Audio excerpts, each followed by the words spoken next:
মোৰ ছাত্ৰ-ছাত্ৰীসকল আজিৰ এইটো ভিডিঅ'ত মই আলোচনা কৰিম ক্লাছ 10ৰ অসমীয়াৰ প্ৰথম চেপ্টাৰ যিটো আছে বৰগীত শ্ৰী শ্ৰী মাধৱদেৱে ৰচনা কৰিছিলে। এই বৰগীতটিৰ সম্পূৰ্ণ প্ৰশ্ন উত্তৰবিলাক লগতে HSLC পৰীক্ষাটো আহিব পৰা বা কোনবিলাক আহিছিলে সেইখিনি প্ৰশ্ন উত্তৰ আলোচনা কৰিম আৰু তোমালোকৰ কাৰণে কিছুমান গুৰুত্বপূৰ্ণ প্ৰশ্ন মই ইয়াতে দিম। তো শেষলৈকে ভিডিঅ'টো ভালকে চাই যাবা। তো প্ৰথম প্ৰশ্নটো আছিলে এইটো যে চমুকৈ প্ৰশ্নৰ উত্তৰ দিয়া, নেৰিবা বান্ধৱ মোক জীৱনে মৰণে। কবিয়ে জীৱনে মৰণে নেৰিবৰ বাবে কাক অনুৰোধ কৰিছে? তো ইয়াৰ উত্তৰটো হ'ব কবিয়ে জীৱনে মৰণে নেৰিবৰ বাবে হৰি বা ভগৱান শ্ৰীকৃষ্ণক অনুৰোধ কৰিছে। খ নম্বৰ প্ৰশ্নটো আছিল যে খনক খনন্দ যোগী যাহাকু ধিয়াই, খনক খনন্দ আদি যোগীসকলে কাক ধ্যান কৰে বুলি কৈছে? তো উত্তৰটো হ'ব খনক খনন্দ আদি যোগীসকলে ভগৱান হৰিক ধ্যান কৰে বুলি কৈছে। গ নম্বৰ প্ৰশ্ন কবি কিহত আতুৰ হোৱা বুলি কৈছে? এইটো উত্তৰটো হ'ব কবি সাংসাৰিক দুখ কষ্ট আৰু মায়ামোহত আতুৰ হোৱা বুলি কৈছে। ঘ নম্বৰ প্ৰশ্ন বৰগীতটি কোনে ৰচনা কৰা? তো এইটো সকলোৱে জানা, এই প্ৰথম যিটো চেপ্টাৰ বৰগীত সেইটো মহাপুৰুষ শ্ৰী শ্ৰী মাধৱদেৱে ৰচনা কৰিছিল। বৰগীতটি কি ৰাগত বন্দা আছে? তো এইটো ভালকে মনত ৰাখিবা, বসন্ত ৰাগত বন্দা আছে, ফাইনেলত আহিব পাৰে। তাৰপিছত প্ৰথম 6 নম্বৰ প্ৰশ্ন কবিয়ে বান্ধৱ বুলি কাক সম্বোধন কৰিছে? উত্তৰটো হ'ব কবিয়ে বান্ধৱ বুলি ভগৱান হৰিক সম্বোধন কৰিছে। এইটো ইম্পৰ্টেণ্ট। তাৰপিছত বৰগীতটিৰ মূল ভাৱ লিখা, এইটো পৰীক্ষাত আহে। তো মূল ভাৱটো এনেকুৱা যে মহাপুৰুষ শ্ৰী শ্ৰী মাধৱদেৱে ৰচনা কৰা এই বৰগীতটিত তেওঁৰ গভীৰ দাস্য ভক্তিৰ ভাৱ প্ৰকাশ পাইছে। কবিয়ে ভগৱান হৰিৰ ওচৰত সম্পূৰ্ণ আত্মসমৰ্পণ কৰি জীৱনে মৰণে তেওঁক এৰি নাযাবলৈ অনুৰোধ জনাইছে। খনক খনন্দৰ দৰে যোগীয়েও যাক ধ্যান কৰে, যাৰ মহিমাৰ অন্ত নাই, তেনেজন হৰিৰ মহিমা সাধাৰণ মানুহৰ বাবে বুজা অসম্ভৱ। কবিয়ে সংসাৰৰ দুখ কষ্টত আতুৰ হৈ ভগৱান হৰিৰ চৰণত আশ্ৰয় বিচাৰিছে, কাৰণ তেওঁৰ বাবে ভগৱানৰ চৰণেই পৰম ধন আৰু তেৱেই ভক্তৰ জীৱন স্বৰূপ। সেয়ে তেওঁ ভগৱান হৰিক কৃপা কৰি মায়াৰ বন্ধনৰ পৰা মুক্ত কৰিবলৈ কাতৰভাৱে প্ৰাৰ্থনা জনাইছে। তো তোমালোকে যদি পাৰা আৰু বহলাইও লিখিব পাৰা এই মূল ভাৱটো। তাৰপিছত 3 নম্বৰ প্ৰশ্ন বৰগীতটিত ৰচকৰ চমু পৰিচয় দিয়া। তো তোমালোকে নিশ্চয় জানা বৰগীতটিৰ ৰচক হ'ল মহাপুৰুষ শ্ৰী শ্ৰী মাধৱদেৱ। তো তেওঁৰ লখিমপুৰ জিলাৰ নাৰায়ণপুৰৰ লেটেকু পুখুৰীত 1489 চনত জন্ম হৈছিল। তো এই চনটো আৰু জেগাটো মনত ৰাখিবা, কেতিয়াবা আহে পৰীক্ষাত যে মাধৱদেৱৰ জন্ম ক'ত হৈছিল। তেওঁৰ পিতৃৰ নাম আছিল গোবিন্দগিৰি ভূঞা আৰু মাতৃৰ নাম মনোৰমা।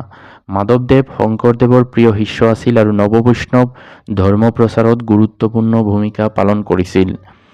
তেওঁৰ সাহিত্যিক জীৱনৰ কীৰ্তিস্তম্ভ হ'ল নামঘোষা আৰু ইয়াক হেজাৰী গুহা বুলিও জনা যায়। তো এইটো প্ৰশ্ন আহে যে হেজাৰী গুহা বুলি কোনখন গ্ৰন্থক জনা যায়? মনত ৰাখিবা নামঘোষা। ইয়াৰ উপৰিও তেওঁ ৰাজসুই কাব্য, জন্ম ৰহস্য, অৰ্জুন বন্ধন আদি নাট আৰু ঝুমুৰা ৰচনা কৰিছিল। তো ইয়াৰ উপৰিও আৰু বহুত ৰচনা আছে, গোটেইখিনি ইয়াত লিখা নাই, যিহেতু চমু পৰিচয় ইয়াত দিয়া হৈছে সেইকাৰণে মই এইখিনিয়ে লিখিছোঁ। তোমালোকে যদি আৰু বহলাই লিখিব খোজা কিতাপৰ পৰা আৰু বহলাই লিখিব পাৰিবা বা এইখিনি লিখিলেও হৈ যাব। তাৰ পিছৰ প্ৰশ্নটো চোৱা, ব্যাখ্যা কৰা। সহস্ৰ বয়নে যাৰ নাপাৱন্ত সীমা, অধমে জানিব কেনে তোমাৰ মহিমা। তো এইটো কেনেকৈ ব্যাখ্যা কৰিছোঁ চোৱা, যে উত্তৰটো এনেকৈ লিখিবা পেৰেগ্ৰাফ হিচাপে যে উক্ত কবিতাফাকি আমাৰ পাঠ্যপুথিৰ অন্তৰ্গত শ্ৰী শ্ৰী মাধৱদেৱৰ দ্বাৰা ৰচিত বৰগীত নামৰ পাঠটিৰ পৰা তুলি অনা হৈছে। তাৰপিছত ছেকেণ্ড পেৰেগ্ৰাফটোত এই কবিতাফাকিৰ জৰিয়তে কবিয়ে ভগৱান হৰিৰ অপাৰ মহিমাৰ বিষয়ে বৰ্ণনা কৰিছে, এনেকৈ লিখিবা।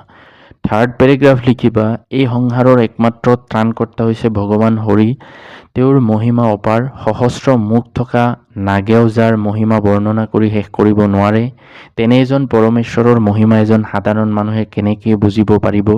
কবিয়ে নিজকে অধম বুলি কৈ ভগৱানৰ বিশালতাৰ ওচৰত নিজৰ ক্ষুদ্ৰতা স্বীকাৰ কৰিছে। এইটো যদি পাৰা আৰু বহলাইও লিখিব পাৰা বা এইখিনি লিখিলেও হ'ব, নম্বৰৰ ওপৰত নিৰ্ভৰ কৰিব। খ নম্বৰ আতুৰ ভৈলুহু হৰি বিষয় বিকলে, কবিও কৰিও উদ্ধাৰ মোক চৰণ কমলে। তো এইটোৰ ব্যাখ্যা উত্তৰটো হ'ব এনেকুৱা, উক্ত কবিতাফাকি আমাৰ পাঠ্যপুথিৰ অন্তৰ্গত শ্ৰী শ্ৰী মাধৱদেৱৰ দ্বাৰা ৰচিত বৰগীত নামৰ কবিতাটিৰ পৰা তুলি অনা হৈছে। এই কবিতাফাকিৰ জৰিয়তে কবিয়ে সংসাৰৰ দুখ কষ্টৰ পৰা মুক্তি বিচাৰি ভগৱানৰ ওচৰত প্ৰাৰ্থনা জনাইছে। মানুহ হ'ল সাংসাৰিক খন্তেকীয়া সাংসাৰিক সুখ অৰ্জনৰ বাবে মানুহে নানা পাপ কাৰ্যত লিপ্ত হৈ নানা দুখ যন্ত্ৰণাৰ সন্মুখীন হ'ব লগা হয়। এনে দুখ যন্ত্ৰণাৰ পৰা মুক্তি পাবলৈ মানুহে হাহাকাৰ কৰি ফুৰিব লগা হয়। কবিয়েও এনে সাংসাৰিক দুখ যন্ত্ৰণা মায়ামোহত আতুৰ হৈ পৰিছে। এই দুখৰ পৰা পৰিত্ৰাণ পাবলৈ তেওঁ ভগৱান হৰিৰ পদুমৰ দৰে পবিত্ৰ চৰণত আশ্ৰয় বিচাৰিছে আৰু তেওঁক উদ্ধাৰ কৰিবলৈ অনুৰোধ জনাইছে। তাৰপিছত গ নম্বৰ প্ৰশ্ন এনেকুৱা, তোমাৰ চৰণ দুই মোৰ মহাদন, ভকতজনেৰ নিজ তুমিছে জীৱন। কেতিয়াবা এনেকৈও আহে, ব্যাখ্যা কৰা বুলি নিদি এই কবিতাফাঁকি উঠাই দিব, লগতে লিখা থাকিব ইয়াৰ তাৎপৰ্য ব্যাখ্যা কৰা, তেতিয়াও এনেকৈয়ে লিখিবা। তো এইটো ব্যাখ্যাটো কেনেকৈ লিখিছোঁ চোৱা। উক্ত কবিতাফাঁকি আমাৰ পাঠ্যপুথিৰ অন্তৰ্গত শ্ৰী শ্ৰী মাধৱদেৱৰ দ্বাৰা ৰচিত বৰগীত নামৰ পাঠটিৰ পৰা তুলি অনা হৈছে। এই কবিতাফাঁকিৰ জৰিয়তে কবিয়ে ভগৱানৰ চৰণকে যে ভক্তৰ একমাত্ৰ আশ্ৰয় আৰু সম্পদ, সেই কথা প্ৰকাশ কৰিছে। সংসাৰখন এখন মায়াজাল, যিসকলে মায়াজালত আবদ্ধ হৈছে তাৰ পৰা সহজে ওলাই যাব নোৱাৰে। কবিয়ে ভগৱানৰ ৰচিত চৰণ যুগলক নিজৰ মহাধন বুলি অভিহিত কৰিছে। তেওঁৰ মতে ভক্তসকলৰ বাবে সংসাৰৰ পৰা মুক্তি লাভৰ ভগৱানেই একমাত্ৰ উপায়। ভগৱান হৰি তেওঁলোকৰ জীৱনস্বৰূপ, অৰ্থাৎ ভক্তৰ বাবে ভগৱানৰ বাহিৰে আন কোনো ডাঙৰ সম্পদ বা জীৱনৰ আধাৰ নাই।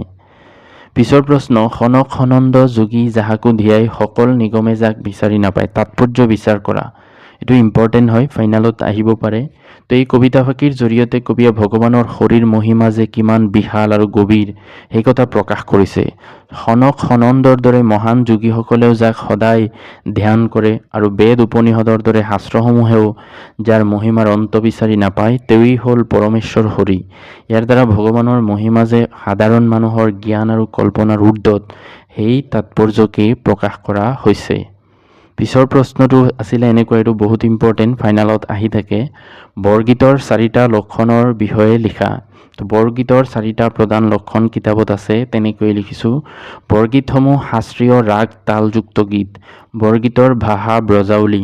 বৰগীতসমূহ ভক্তিমূলক আৰু ঈশ্বৰৰ মাহাত্ম্য প্ৰকাশক। 4 নম্বৰ, শংকৰ মাধৱে লিখা গীতসমূহক বৰগীত বোলা হয়। নাম ধৰ্ম প্ৰচাৰৰ উদ্দেশ্যে বৰগীতসমূহ ৰচিত। এই 4টা লক্ষণ। তাৰপিছত আৰু এটা প্ৰশ্ন আছিল ভাষা বিষয়ক, সেইকেইটাৰ উত্তৰো লিখি দিছোঁ। তলত দিয়া শব্দকেইটাৰ আধুনিক ৰূপ লিখা। নাপাৱন্ত, ইয়াৰ অৰ্থ হ'ব বা আধুনিক ৰূপ হ'ব নাপায়। কেনে, ইয়াৰ আধুনিক ৰূপ হ'ব কেনেকৈ। ভৈলুহু, ইয়াৰ আধুনিক ৰূপ হ'ল হলু।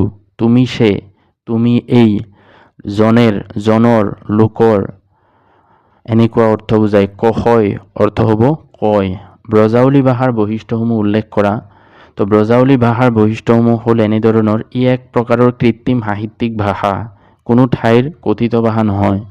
এই ভাষাত বিশেষকৈ শংকৰদেৱৰ সময়ত অসম, বংগ, উৰিষ্যাত ভগৱান শ্ৰীকৃষ্ণৰ লীলা বিষয়ক গীত পদৰ সৃষ্টি হৈছিল। ইয়াৰ মূল ভেটি মৈথিলী ভাষা। এইটো ইম্পৰ্টেণ্ট, মনত ৰাখিবা যে ব্ৰজাৱলী ভাষাৰ মূল ভেটি কি, বহুত ইম্পৰ্টেণ্ট, মৈথিলী ভাষা, যাৰ লগত নেৱাৰী, ভোজপুৰী আৰু কাষৰী অঞ্চলৰ ভাষাৰ সংমিশ্ৰণ ঘটিছিল। তাৰপিছত 4 নম্বৰ, এই ভাষাটো এহাতে শক্তিশালী আৰু স্বৰধ্বনিৰ প্ৰয়োগ বেছি, যাৰ বাবে ই শ্ৰুতিমধুৰ। তো এইখিনি কিতাপৰ প্ৰশ্নৰ উত্তৰ মই গোটেইখিনি লিখি দিছোঁ, আৰু কেইটামান সৰু সৰু প্ৰশ্ন দিছোঁ, তোমালোকে সেইখিনি বিচাৰি উলিয়াই বহীত লিখি ৰাখিবা। উত্তৰবিলাক নিজে বিচাৰি ওলাবা, কাৰণ ইম্পৰ্টেণ্ট হয়। তো সেইকেইটা চাই লোৱা যে মাধৱদেৱৰ সাহিত্যিক জীৱনৰ কীৰ্তিস্তম্ভ কি, এইটো জানাই। হেজাৰী গুহা বুলি কোনখন পুথিক জনা যায়, মই এইটো কৈছোঁ, লিখি ল'বা। মাধৱদেৱৰ জন্ম ক'ত হৈছিল এইটো আছে। নিগম শব্দৰ অৰ্থ কিটো লিখি দিছোঁ, অৰ্থ হ'ল বেদ উপনিষদ আদি শাস্ত্ৰ। তো এইখিনি আছিলে ক্লাছ 10ৰ অসমীয়াৰ প্ৰথম চেপ্টাৰটোৰ প্ৰশ্ন উত্তৰ। যদি এনেকুৱা ভিডিঅ' আগলৈ পাই থাকিবলৈ বিচৰা, তেতিয়া মোৰ চেনেলটো ছাবস্ক্ৰাইব কৰি থবা আৰু ভিডিঅ'টোত এটা লাইক কৰি থবা, তেতিয়া আগলৈ এনেকুৱা ভিডিঅ'বিলাক আৰু পাই থাকিবা। Thank U.